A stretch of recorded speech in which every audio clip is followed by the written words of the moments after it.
Hello everyone. आई hope आप सभी अच्छे से होंगे। तो चलिए आज का टॉपिक स्टार्ट करते हैं जो कि BEd program paper environmental education से है। Excuse me. And the topic is meaning, scope and importance of environmental education. तो चलिए मीनिंग देखते हैं एनवायरमेंटल एजुकेशन की क्या है। वर्ड एनवायरमेंटल एजुकेशन जो है was first defined by doctor William step. ठीक, ये जो वर्ड है ये डॉक्टर विलियम स्टैप ने डिफाइन किया था पहले। क्या लिखते हैं वो? Environmental education is aimed at producing a stationary that is knowledgeable concerning the biophysical environment and its associated problems, aware of how to help solve the problems, and motivated to work towards their solution.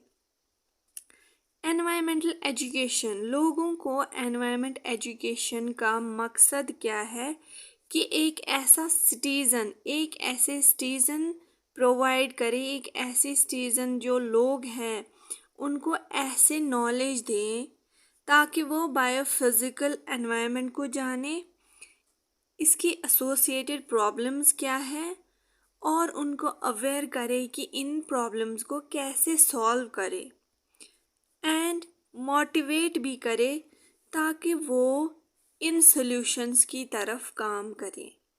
ये किन्होंने बोला है? Doctor William step. तो environmental education से हम क्या समझते हैं कि ये एक ऐसा ब्रांच है एनवायरमेंटल साइंस का जहाँ पे एजुकेशन दी जाती है लोगों को एनवायरमेंट के मुतालिक, उनको अवेयर किया जाता है एनवायरमेंट की प्रॉब्लम्स की तरफ और उनको मोटिवेट किया जाता है इन प्रॉब्लम्स को सॉल्व करने की तरफ। ठीक। एनवायरमेंट एजुकेशन कहाँ से आया? फर्स्ट इमर्ज कहाँ से हुआ? जो स्टॉकहोल्म कॉन्फ्रेंस ऑर्गेनाइज हुई थी यूनाइटेड नेशंस में इन 1972, वहाँ पे एनवायरनमेंट को लेके बहुत ज़्यादा तवज्जो दी गई। तो क्या बोलते हैं ये, इस कॉन्फ्रेंस ने क्या रिकमेंड किया? Emphasis should be given on formal and mass environmental education programmes. इन्होंने क्या बोला कि जोर देना चाहिए हमें कंट्रीज़ को किस पे? फॉर्मल एजुकेशन में। फॉर्मल एजुकेशन मतलब स्कूल्स में बच्चों को एजुकेशन देनी है ऑफ एनवायरनमेंट, और मास एजुकेशन, और हमें बहुत लोगों को ग्रुप्स में एनवायरनमेंट के मुतालिक उनको एजुकेशन देनी है। ठीक। In response to this, Stockholm conference के रेस्पॉन्स में यूनेस्को एंड यूएनईपी ने लॉन्च किया क्या? IEEP, United Nations educational, scientific and cultural organization, इसकी फुल फॉर्म है। UNEP is United Nations environmental program and IEEP is international environmental education program. ठीक।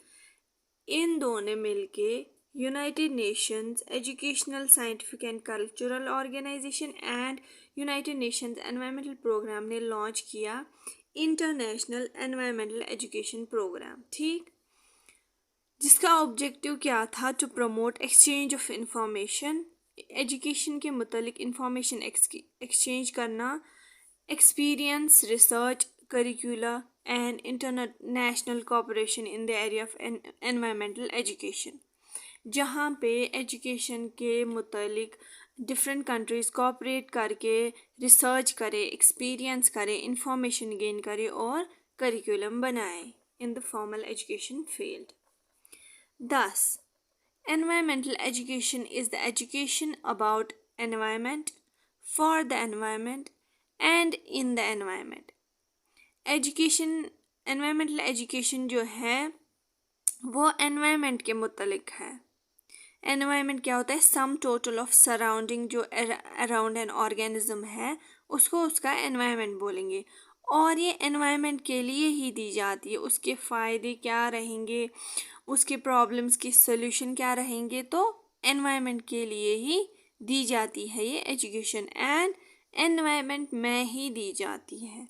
That is it educates us about environment, its components, biotic and abiotic components जो है environment के, abiotic, to understand the environment surrounding. ये education दी जाती है इसके components के बारे में, इसके मीडियम्स के बारे में, ताकि एनवायरनमेंट को जो इंडिविजुअल है या एक सिटीजन है वो समझे। ठीक, आगे बढ़ते हैं। तो अब देखते हैं environmental education is a vital tool. ये एक ऐसा टूल है that helps to understand the nature and complexity of the environment. ये एक ऐसा टूल है जो हमें हेल्प करता है अंडरस्टैंड करने में नेचर को, इकोसिस्टम को, और उसकी कम्प्लेक्सिटी की जो मतलब प्रॉब्लम्स वेरियस आती हैं, जैसे ग्लोबल वार्मिंग, एसिड रेन हो रहा है या क्लाइमेट चेंज हो रही है, उन चैलेंजेस को कैसे हम फेस करें, कैसे वो प्रॉब्लम सॉल्व करें और बिल्ड करें कैपेसिटी एक इंडिविजुअल के अंदर, ताकि वो उस प्रॉब्लम के लिए प्रॉपर एक्शंस ले, प्रॉपर रेमेडीज जो है वो यूज़ करे। It also helps to check pollution and maintain ecological balance in the nature. जब लोगों को एनवायरमेंटल एजुकेशन दी जाएगी तो वो जागरूक होंगे, तो वो इकोलॉजिकल बैलेंस को मेंटेन करेंगे, वो एक्सटेंसिव यूज़ ऑफ रिसोर्सेज नहीं करेंगे, वो जो प्लांट्स, वाइल्ड प्लांट्स और एनिमल्स हैं उनको ज़्यादा यूज़ में नहीं लाएंगे, जिसकी वजह से एनवायरनमेंट जो है वो बैलेंस होगा। दिस इज़ ऑल बिकॉज जब उनके पास एनवायरनमेंट के मुतल्लिक नॉलेज होगी। ओके, आई होप आप सबको यहाँ तक समझ आ गया। Now we will move towards scope and importance of environmental education. Scope का मतलब है फील्ड क्या रहेगा एनवायरमेंटल एजुकेशन में, एंड ज़रूरत क्या है, इम्पोर्टेंस और इसकी खासियत क्या है या इसकी नीड क्या है। ठीक, इम्पोर्टेंस मतलब खासियत क्या है इसकी। ठीक, तो आगे बढ़ते हैं। First is it helps us और students to study ecosystem and its components। ठीक, इसकी वजह से जो है इकोसिस्टम को समझा जाता है and its components. It helps to study biogeochemical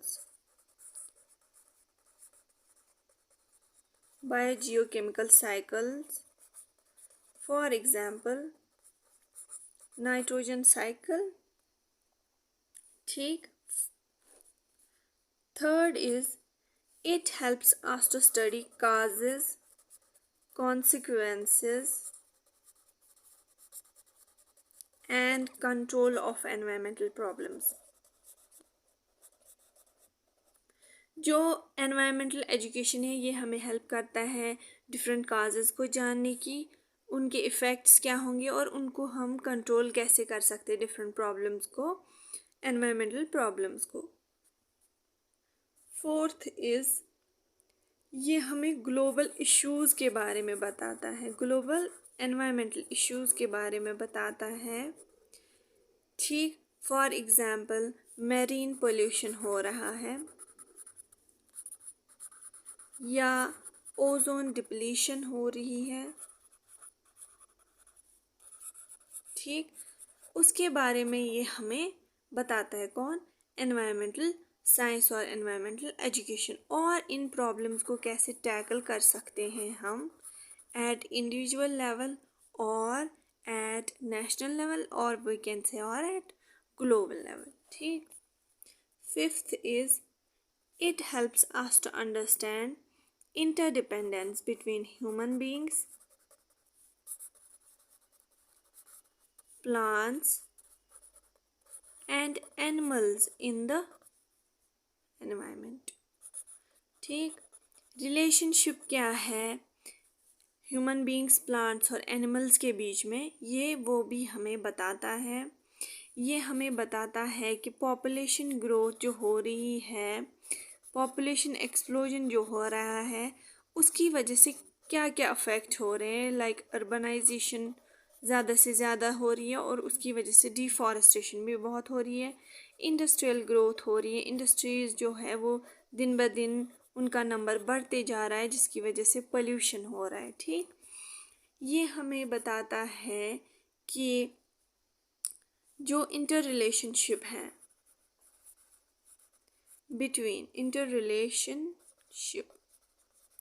between living, or we can say biotic, and non-living, between abiotic, इन दो के दरमियान जो रिलेशन है वो बताता है, या बिटवीन लिविंग ऑर्गेनिजम्स में जो डिफरेंट रिलेशनशिप्स है, लाइक सिम्बायोसिस, म्यूचुअलिज्म, ये कुछ फील्ड्स हैं। और ये हमें ये भी बताता है कि इम्पोर्टेंस क्या है एनवायरमेंटल एजुकेशन की।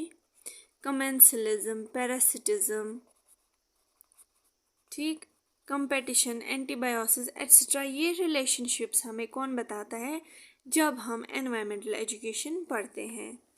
ठीक, ये जो है यहाँ पे एनवायरमेंटल एजुकेशन हमें जो बहुत ज़्यादा इम्पोर्टेंस है इसकी, वो है रेमेडी देता है हमें कि हमें क्या स्टेप्स लेने चाहिए जिसकी वजह से हमारे एनवायरनमेंट जो है वो टुवर्ड्स बेटरमेंट की तरफ ग्रो करे। ठीक, तो ये थे scope and importance and meaning of environmental education. अगर आप सबको ये जो वीडियो है समझ आ गया हो तो I request you all to like this video, share, subscribe and comment also. मैं आप सबसे रिक्वेस्ट करूँगी कि आप ये चैनल मेरी सब्सक्राइब करें ताकि आपको मेरे लेटेस्ट वीडियो जो है वो आप तक पहुँच पाए और मैं आपकी हेल्प कर पाऊँ टू द फुलेस्ट। और मैं ये बताना चाहती हूँ कि ये वीडियो जो है, अगर आप ऐसे जो पॉइंट्स हैं वो लिखेंगे एग्ज़ाम में, और जो आप पॉइंट्स लिख के फिर जैसे मैंने ऑरली बोला उसको आप लिखेंगे साथ साथ में, तो आपकी जो एग्ज़ाम है वो बहुत हेल्प होगी।